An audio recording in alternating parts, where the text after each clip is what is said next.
Hi, this is Heidi Caswell here, WordPress 101 for Boomers. And we've been talking about using MailChimp as a subscribe by email list.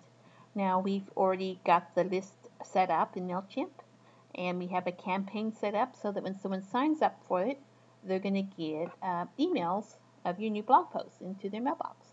Now we need to go on and connect these two. We need to have a box like the one I have here for FeedBurner on the site so people can sign up. Now, as you think about these boxes and things that you can put on the site, you want to make sure that they look nice, that they're visible. Stick it right up there at the top on their sidebar. There's some other good places to put it too. On your About page, at the end of your posts, when they get through reading all the way through, they wouldn't have been reading all the way through if they didn't like it. And since they already like your content, since they read all the way through to the bottom, then if I put something down here where they could actually click and subscribe, then that would be quite useful. So we're going to go ahead and see what MailChimp has to help add these to the site. Okay, if you go into MailChimp and into the lists and on the form stuff, you have places where you can go in and put like for your website. And this is what gives you some code. And they have like this skinny form here. It says subscribe to the mailing list. And these really aren't customizable very easily. And this one's a long one. They can click HTML, text, and mobile. And I really don't want something that long on my sidebar. If I had a page that was a subscribe page, I could put that on it. Then that would be okay. And there's just one that's just plain and basic there. And let's go ahead and take the super slim one. You just take this embed code and copy it.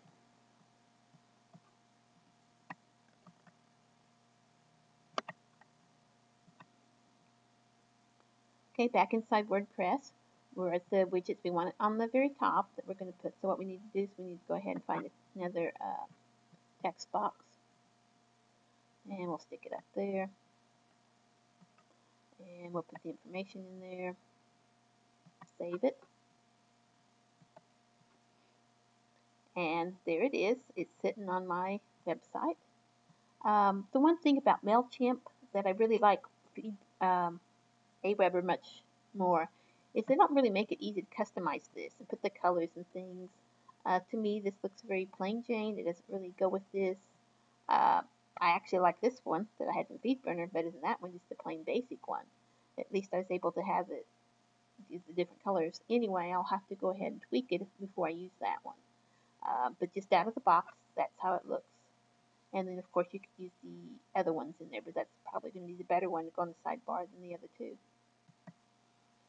Now, possibly some other place in your site you may want to have just subscribe to a newsletter, and they click on it, and it takes them right to where you subscribe.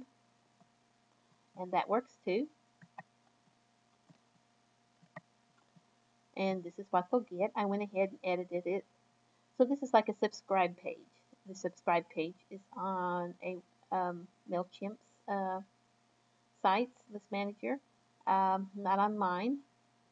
I may prefer it on mine, but I've not got their embed code like working. This is one way I can do that. The other is to make just a plain page and put that other embed code that we had on it.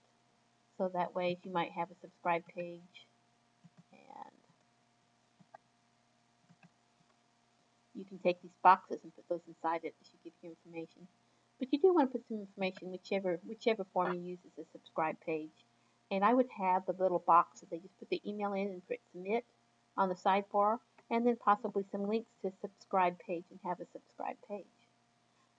Anyway, these are the options that we have in here. This is a sign up form that I used here. When we did forms, we went ahead and went into design it, changed the colors and customized it, clicked on the edit button, and this is why I learned this information. And I add this information, and this is stuff to let them know, okay, they're thinking of subscribing, why not give them some information to subscribe? And this way you can collect things like their first name and last name if you want, and which way they prefer to have this. This fits on a page this way, doesn't fit on a sidebar, but it works great if you have a link that's going to it, and then the little widget on the sidebar. Anyway, I'll come back with some more ways to add the sign up button to your site. Have fun with this.